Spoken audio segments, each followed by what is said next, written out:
오늘 에스라 6장 말씀도 결론은 중단되었던 성전 건축을 왜 중단해야만 하느냐라는 그런 문제가 제기되면서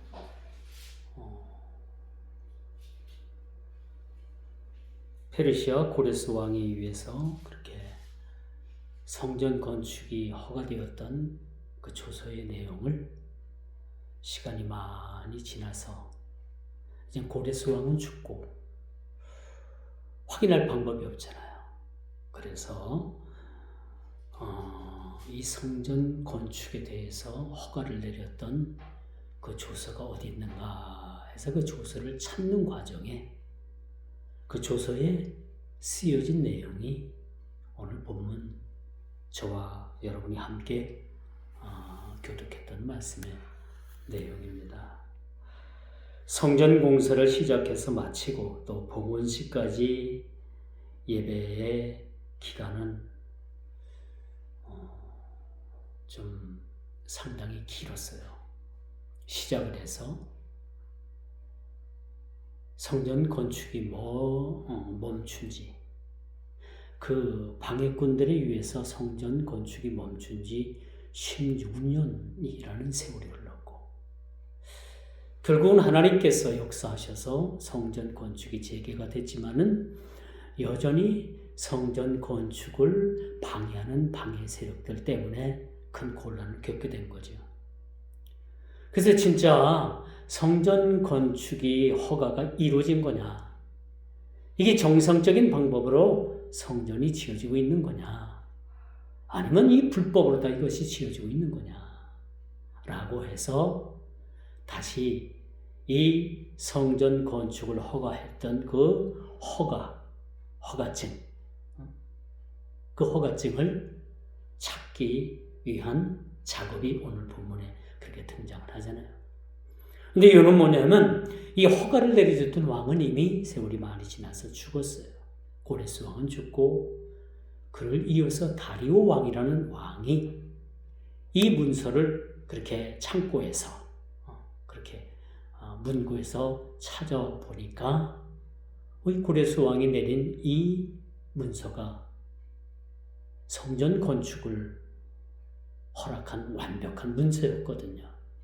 이뿐만 아니라 성전에서 쓰는 각종 기명, 각종 기구들을 다 이것을 돌려보내서 성전을 짓거든 그 제자리에 갖다 놓으라라는 그런 말씀까지 그렇게 곁들이게 되는 말씀을 보게 돼요.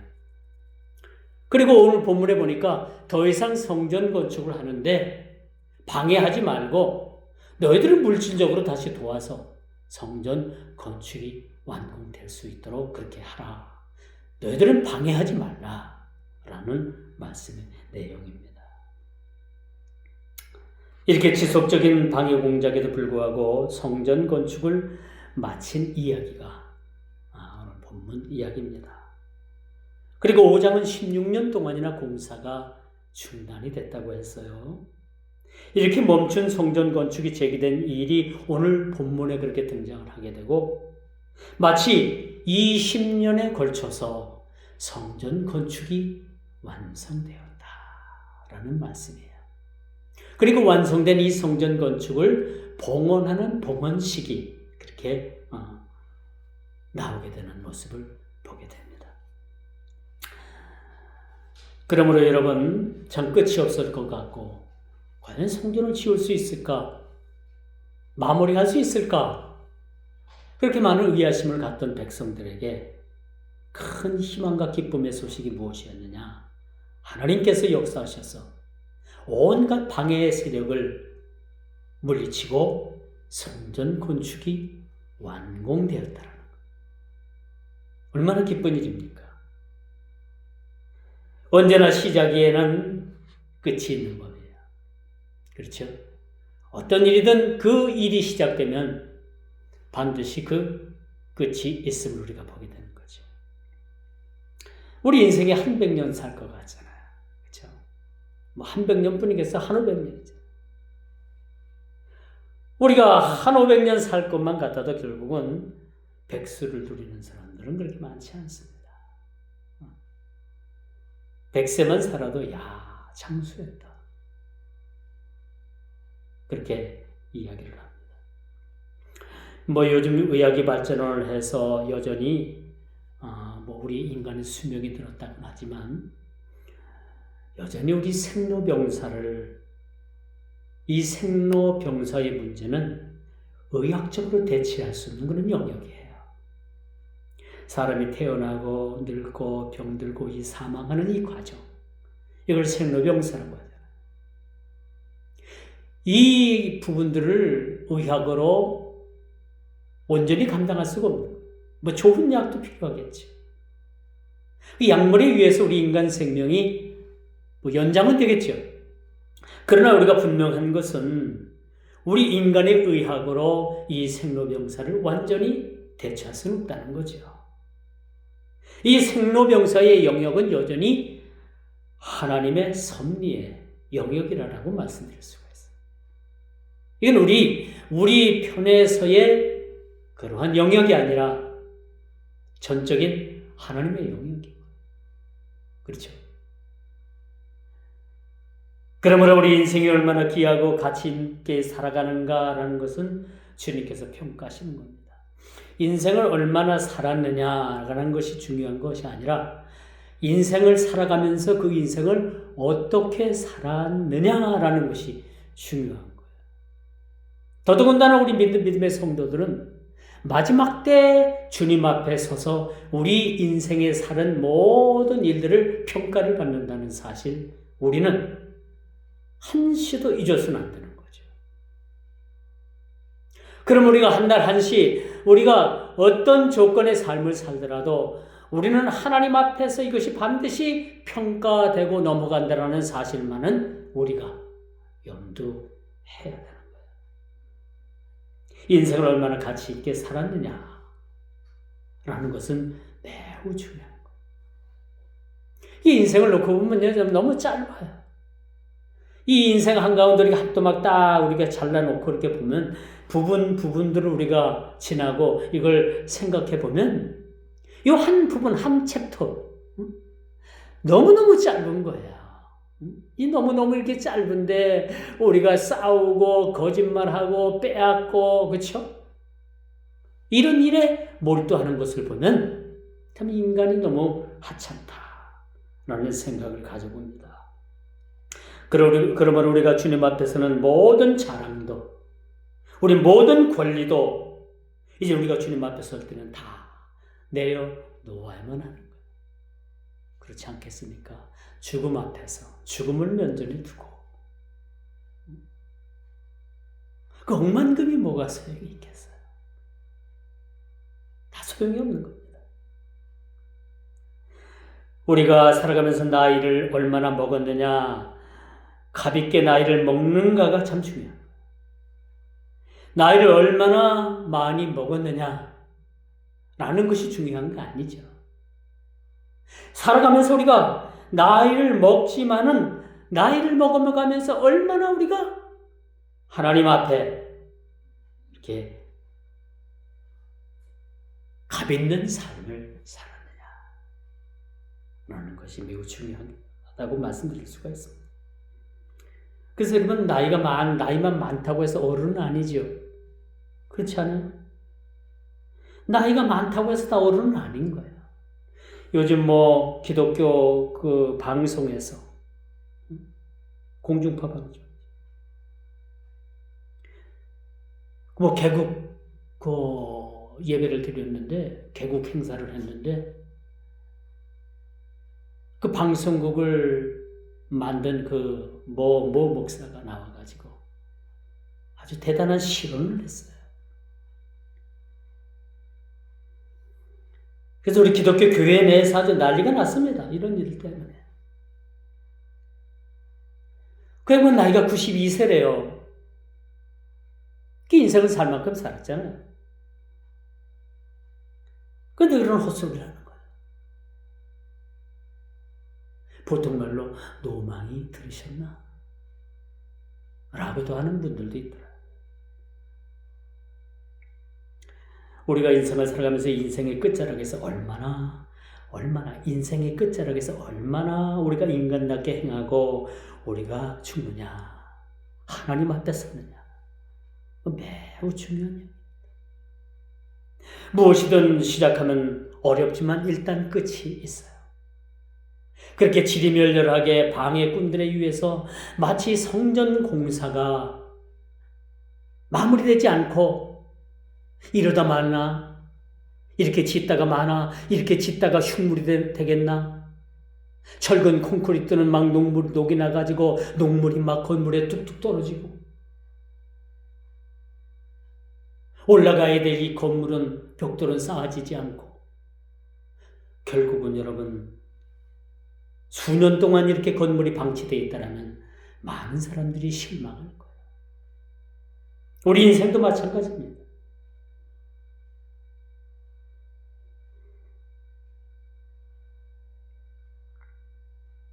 모든 일을 자신이 혼자 이런 양 머리를 드는 것은 주님 앞에 큰 교만입니다. 우리가 인생을 쭉 살아오면서 내가 잘했어. 내가 기회 때마다 뭐 돈도 많고 건강도 챙기고 보험도 들어놓고 여유가 있어가지고 저 아파트도 몇 채 사놓고,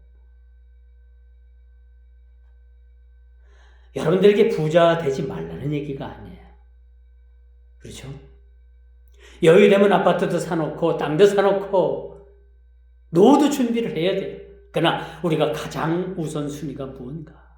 하나님 앞에서 우리가 먼저 해야 될 일이 있고 나중 해야 될 일이 있습니다. 수년 전에 제가 만났던 목사님 중에 그 주식을 하는 분이 있었어요. 주식을 전적으로 해가지고 이 주식이 아주 탁월했어요. 그 주식 때문에 만날 뭐 여기저기 쫓아다니고 정보 얻고 뭐 일에 골몰하다 보니까 목회는 뒷전이다. 목회는 뭐 거의 뭐 안 한다고도 봐야 돼.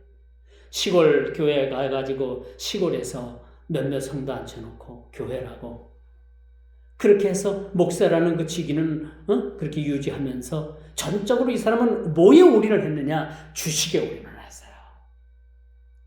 돈도 많이 땄어요. 저 세종시 아파트도 큰 거 사놨어요. 근데 이 양반 생각과 이 양반 모든 관심은 오로지 주식이, 오로지 주식. 이 양반 목사 맞아요? 아니에요, 목사 아니에요.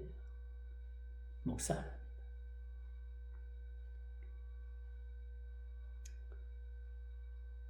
그러면 우리가 먼저 할 일이 있고 나중 할 일이 있는 거예요. 우리 인생을 살아가면서도 일머리를 잘하는 사람들이 있잖아. 일 잘하는 사람들. 무조건 막 힘이 좋아갖고 막 열심히 일만 하면 된다. 아니에요. 일머리를 하는 거예요. 먼저 해야 될 일이 있고 나중 할 일이 있고요. 그렇죠? 그걸 잘하는 사람들이 일을 잘하는 사람이에요. 지혜로운 사람들이라고 말씀드릴 수가 있는 거죠. 성전 공사가 마무리되었다는 것은 인간의 힘과 노력이 아닙니다. 오늘 본문을 보십시오. 이게 인간의 노력입니까? 인간의 노력이 아닌 거예요. 이렇게 방해 세력들에 의해서 성전 공사가 멈춰지고 16년 동안이나 그 공사가 멈춰지고 그 긴 시간 동안에 그 이스라엘 백성들 성전을 그렇게 건축하기 위해서 힘썼던 자들이 얼마나 낭만 가운데 있었겠습니까? 얼마나 힘든 과정이 있었겠습니까?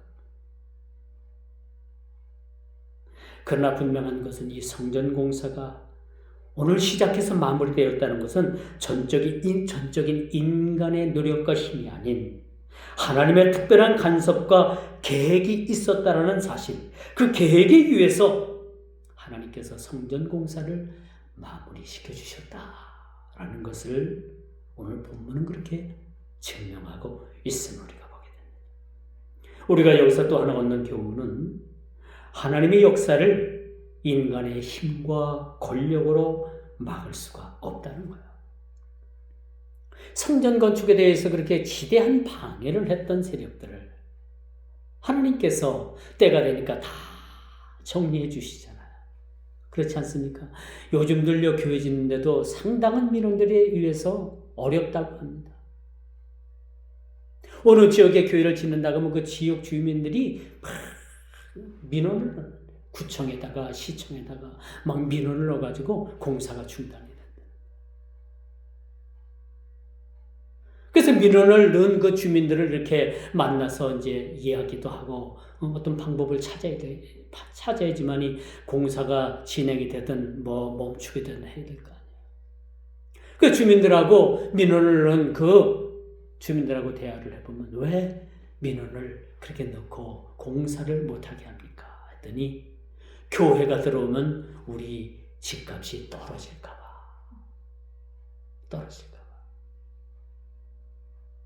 몰래 교회가 들어오고 그 주위에 집값이 떨어지는지 안 떨어지는지는 모르겠어요. 집값이 떨어진다. 그리고 두 번째, 시끄럽다. 세 번째, 교통체증이 일어난다. 이런 이유에 있어서 교회가 내 지역에 들어오는 것을 전적으로 그렇게 반대한다라는 의견들을 볼 수가 있었습니다. 그런데 여러분, 우리가 요는 뭐냐? 아무리 세상 권력, 힘과 그런 권력으로 맞서본다고 하지만 하나님의 역사는 하나님의 역사는 막을 수가 없는 거예요. 그렇죠? 근데 여러분, 교회가 지역에 들어오면요, 사실 그들이 말하는 민원을 제기했던 그런 문제보다도 훨씬 더 유익된 점이 더 많아요. 교회가 들어오면 그 지역이 범죄율이 현저히 떨어집니다. 범죄율이. 이상하죠. 이게 하나님께서 역사하시는 거예요. 두 번째, 오늘 모든 진실이 드러나게 되잖아요. 진짜 고레스 왕에 의해서 이 성전 건축이 허가가 된 거냐? 이게 불법이냐? 아니면 정식이냐? 라고 많은 방해꾼들이 의문을 가지고 페르시아 나라로 쫓아간 거예요. 쫓아가가지고 그 문고, 모든 문서를 보관하는 문고를 가서 그 고레스 왕 때 일들을 찾아보니까 오늘 본문의 내용이 그대로 적혀있는 조서가 그렇게 발견이 되었다는 겁니다. 사랑하는 성도 여러분, 모든 진실은 시간이 지나면 다 드러납니다. 여러분, 어려운 일을 당하고 억울한 일을 당했다고요? 너무 그걸 막 여러분들이 변명하고 그걸 증명하고 그렇게 하지 마세요. 때가 되면은, 시간이 지나면 여러분 모든 진실은 다 드러나게 돼요. 모든 진실은 다 드러나게 돼요. 왜곡된 역사도, 잘못된 역사도, 구분 역사도, 모든 거짓말로 포장된 것들도 시간이 지나면 다 드러나요. 우리는 다음 달이면 6.25 전쟁 76주기를 맞잖아요. 그렇죠?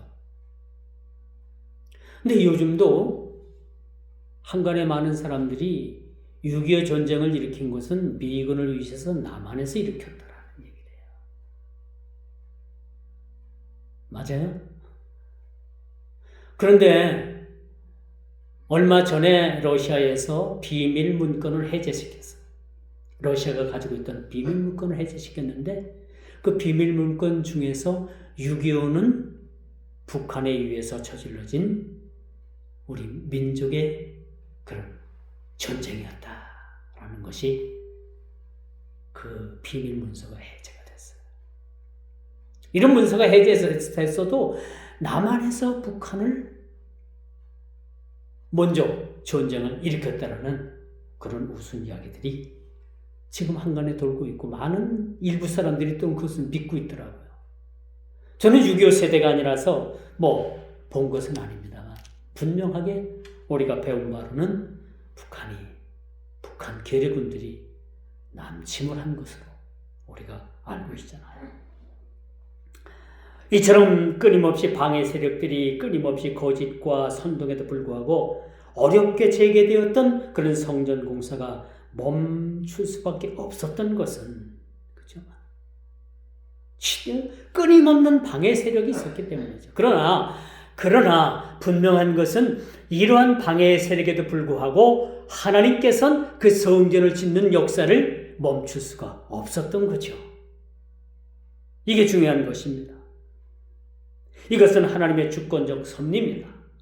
언약의 신실하심을 통해서 그리고 참된 이 말씀을 통해서 오늘날 참된 예배의 회복, 교회의 회복, 여러분들의 신앙의 회복을 오늘 말씀을 통해서 우리가 교훈을 얻게 되는 거예요. 이렇게 어렵게 성전 건축이 재개가 돼서 성전 건축이 마무리된 사실은 우리가 이것을 봉헌식으로 끝나는 것이 아니라 이 말씀을 통해서 우리가 뭐예요? 그동안에 침체되었던 우리의 신앙이 회복되고, 그렇죠? 우리의 없던 그렇게 적었던 믿음이 주님 앞에 회복되고, 또 주님과의 관계에 그렇게 서운했던 그런 부분들이 주님과의 관계가 회복되어지는 그러한 우리가 교훈을 얻게 된다는 겁니다. 더 나아가서 우리가 참으로 회복되어질 그런 예배의 회복이 오늘날 우리들을 통해서 그동안에 침체되고 그동안에 많은 어려움을 겪었던 이 대한민국의 교회들이 하나가 되고 복음주의적인 그런 교회들이 되어야 된다는 것을 말씀드릴 수가 있습니다. 오늘 하나님의 주권적인 이 섭리를 우리가 보게 되는데, 바사왕 다리오가 조서를 내리게 됩니다. 조서를 내려가지고 성전 건축을 공식적으로 허락을 합니다. 또 오히려 지원까지 명령을 합니다. 이것은 자기 선왕 고레스 왕 때 있었던 일이지만은 이 후대 왕인 다리오 왕이 그 선왕이 그렇게 조서를 내렸던 그 부분들을 충실히 이행을 하면서 더 나아가서 성전 건축을 하는데 전폭적으로 지원을 하라, 물질적으로 지원을 하라라고까지 그렇게 명령을 내리는 것을 보게 됩니다. 하나님과 전혀 상관이 없는 이방 왕이라도 하나님께서는 그 다리오 왕을 통해서 다시 한번 성전 역사의 공사가 마무리될 수 있도록 하나님께서 그를 사용하고 계신다는 겁니다.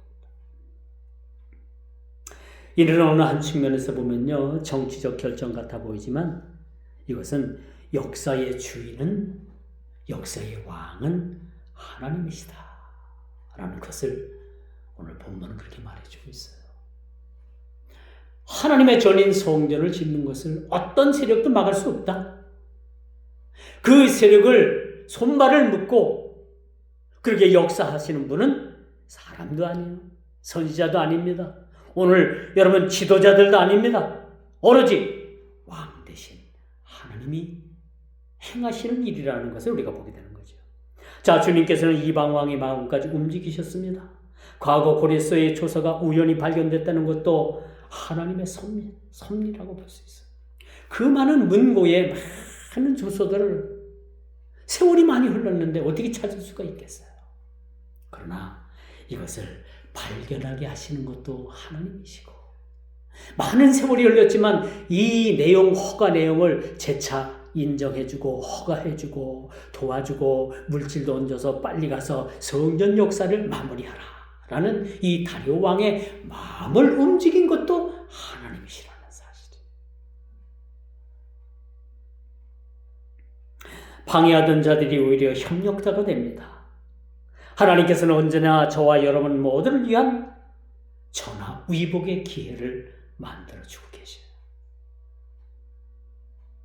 전화 위복. 화가 변해서 복이 되는, 그렇게 만들어주시는 분이 바로 하나님이시라는 사실입니다. 자, 하나님은 자기 백성의 구속을 위해서 세속 권력도 도구로 사용하시는 거예요.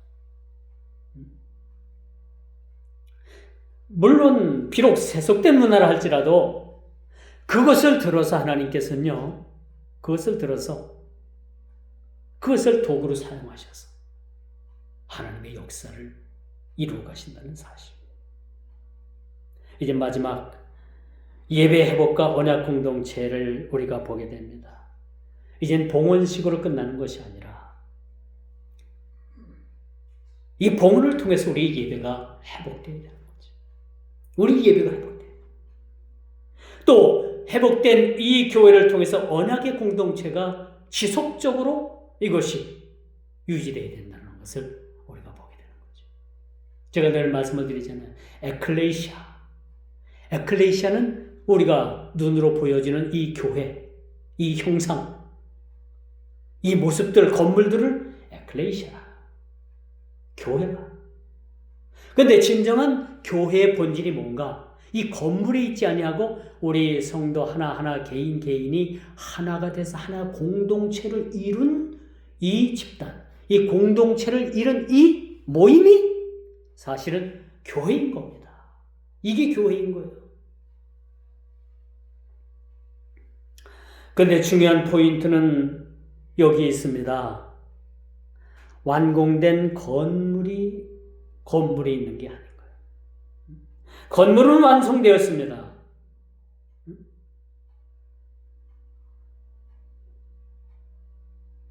진정한 교회는 건물이 아니라 이 신앙의 공동체 안에서 얼마나 믿음 가운데 끈끈한 유기적인 관계를 가지고 가느냐. 주님께서는 우리 교회의 머리가 되시죠. 우리는 그들의 지체가 됩니다. 머리가 되시는 예수 그리스도, 또 그의 지체가 되는 저와 여러분, 이 관계는 유기체적인 관계로 끊을래야 끊을 수 없는 그런 관계로 유지되는 것이 진짜 교회인 거예요. 교회는 멋있게 전했는데 그 교회에 예수님이 안 계신다면 교회입니까? 그냥 건물인 거예요. 그냥 건물인 거예요. 교회는 반드시 머리 되시는 예수 그리스도께서 거하시는 곳이 교회입니다. 건물이 완성됐다가 아닙니다. 이를 두고 본문은 이렇게 강조하죠. 선지자들의 예언으로 말미암아 형통하였다라고 선포한 겁니다. 언제나 하나님께서는 시대마다 말씀을 대언한 그런 선지자들을 보내주시죠. 일꾼들을 보내주십니다. 지도자들을 하나님께서 보내주시는 거예요. 그러므로 교회는 어떤 프로그램이나 정치력이 위해서 유지되는 것이 아니에요. 교회가 어떤 좋은 프로그램을 갖다가 막 돌려가지고 교회가 유지되는 게 아니란 얘기죠. 어떤 아주 절대적인 권력 정치에 의해서 교회가 유지되는 것 또한 아니라는 거죠. 이게 뭡니까? 그렇다면 교회는 하나님의 말씀에 순종하는 데서부터 시작이 된다는 사실을 우리가 보게 되는 거예요. 이게 상당히 중요한 거죠. 하나님의 말씀에 대한 순종이 우리에게 있느냐 없느냐, 이게 참 중요한 거죠. 솔로몬 성전의 규모와 화려하면은 훨씬 더 못 미쳐요. 이게 수르바벨 성전이라고 말을 하는데, 처음 지었던, 우리가 이제 역대하를 보면서 하나님의 성전을 하나님께서 솔로몬을 통해서 그 다윗의 아들 솔로몬을 통해서 짓고 성전 그 봉헌식을 하잖아요. 그렇죠? 근데 솔로몬이 지었던 그 성전보다도 오늘 이 지어진 이 성전은요, 훨씬 더 못 미쳐. 엄청나게 초라해 보여요. 그럼에도 불구하고 그들이 뭐예요? 감격에 빠져서 성전 봉헌을 하고 큰 감격에 빠집니다. 그들에는 큰 성전을 지었다라는 그런 마음에 큰 감동이 몰려오는 거예요. 그리고 그들에게는 하나님 앞에 제사가 회복되는 역사를 경험하게 되는 거예요. 하나님 앞에 이렇게 봉헌을 하고 나서 하나님 앞에 제사를 드리게 되잖아요.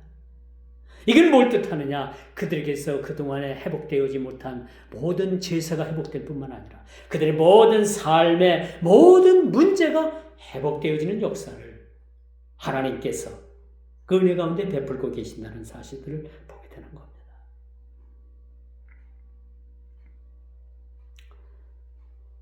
이 봉헌식을 통해서 하나님의 살아계심과 하나님은 우리의 왕이라는 사실들을 그들은 깊이 체험하게 되는 거예요. 우리도 마찬가지. 21세기를 사는 우리도 마찬가지입니다. 그렇죠? 주님은 우리 왕이라는 것을 우리 가슴 깊이, 마음 깊이, 그 감동에서 우러나오는 그런 왕이라는 그런 고백이 우리 믿음의 신앙의 고백이 되어야 되는 거예요. 내가 얼마나 가졌느냐? 내가 세상 권력을 얼마만큼 가지고 있느냐? 내가 종을 얼마나 많은 종을 부리느냐? 그게 관건이 아니라, 그게 문제가 아니라 살아계신 그 하나님을, 주님은 우리의 왕이라는, 나의 왕이라는 그런 사려 깊은 그런 체험적인 그런 고백이 우리에게 필요하다. 이런 고백이 저와 여러분 모든 고백이 되기를 주님의 이름으로 축원드리겠습니다. 성전 봉헌이 이루어지고 제사가 드려지고 봉헌식에 참여한 모든 이들이 그날의 감격이 어땠을지 참 상상 이상이라고 볼 수 있어요. 그러므로 우리가 드려지는 이 예배도, 드려지는 이 예배를 통해서 우리가 우리의 감격이, 예배 감격이 몰려와야 되는 거예요. 이런 감격이, 이런 감동이 우리에게도 체험되어야 된다는 거예요. 여기서 중요한 사실이 하나 더 있어요. 성전 봉헌식을 하고 제사를 드렸는데, 이게 이제 그들이 기뻐가지고 막 자유로 막 그냥 질서도 없이 드려진 게 아니라, 우리의 방식대로 하나님 앞에 드려진 제사가 아니라, 우리 방식대로, 저와 여러분 생각대로 드려진 이 예배가 아니라, 전적으로 하나님께서 원하시고 뜻하시고 하나님께서 바라는 제사와 예배가 됐다는 사실을 보게 되는 거예요. 제가 아무리 여러분들에게 미사 여구를 동원하고 많은 그런 좋은 말을 하고 하더라도 이 예배의 감격이 없다면, 이 드려지는 이 예배의 설교에 진정한 예수 그리스도에 대한 그런 말씀이 결여되어 있다면, 저는 여러분들에게 연설을 한 거예요. 설교가 아니고. 말씀은 선포입니다. 중요한 것이 뭐예요? 자기들 방식대로 제사를 드린 게 아니에요. 우리의 방식대로 예배를 드린 게 아니라 전적으로 하나님 질서대로 예배가 드려지게 되어야 된다는 사실. 그리고 하나님께서는 제사장과 레위인을 세워서 그 질서를 회복했다는 거예요. 오늘날 지도자들을 왜 세웁니까? 오늘날 교회 목사, 장로, 권사, 집사 왜 세웁니까? 뭐라고 해요? 교회 질서를 세우기 위해서 하나님께서 이런 직분들을 주시는 거예요. 이제 말씀의 결론을 맺습니다.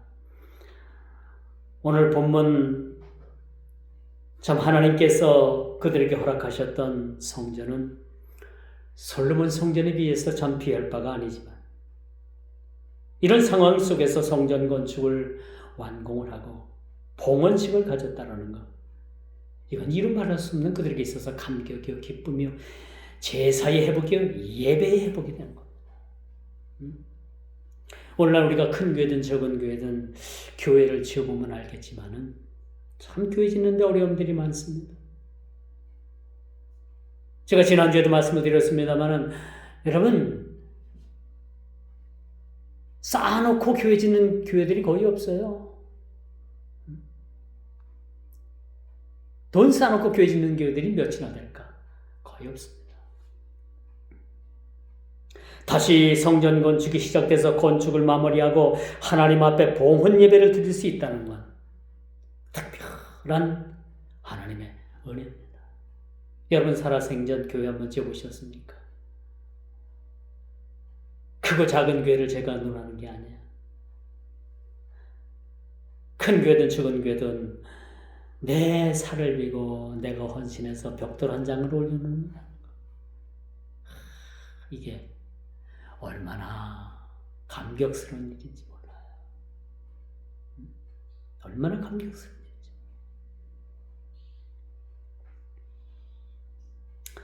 제가 볼 땐 여러분 생전에 교회에 질 일은 거의 없을 것 같아 보여요.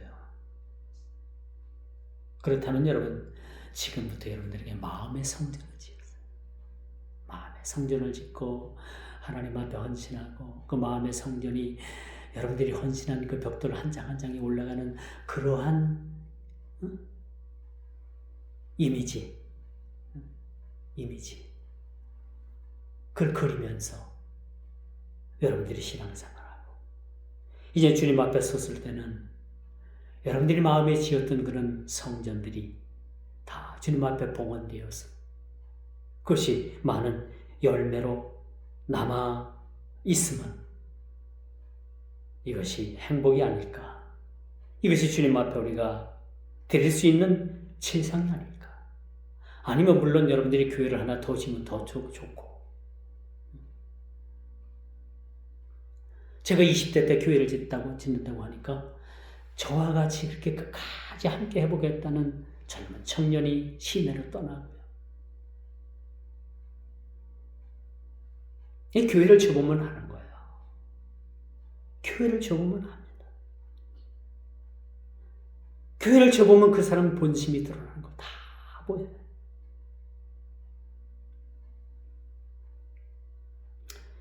오늘 하나님께서 성전 건축을 20년에 걸쳐서 지었다는 거. 결코 여러분 쉬운 그런 짧은 기간은 결코 아니라고 봅니다. 그렇죠? 20년 동안 걸쳐서 지었다. 그동안에 그 예루살렘의 성전을 건축하기 위해서 노력했던 그 사람들의 마음들이 얼마나 지치고 피곤하고 그렇죠? 도로는 낙담하고 얼마나 많은 그런 긴 여정 시간 가운데 그들의 노고가 있었을까 라는 것도 우리가 한번 생각해보는 그런 본문입니다. 이 말씀을 통해서 여러분들도 오늘 이후부터는 마음의 성전의 벽돌을 한 장 한 장 올리는 저와 여러분 모두가 다 되기를 주님의 이름으로 축원하면서 말씀을 맺도록 하겠습니다. 기도합니다.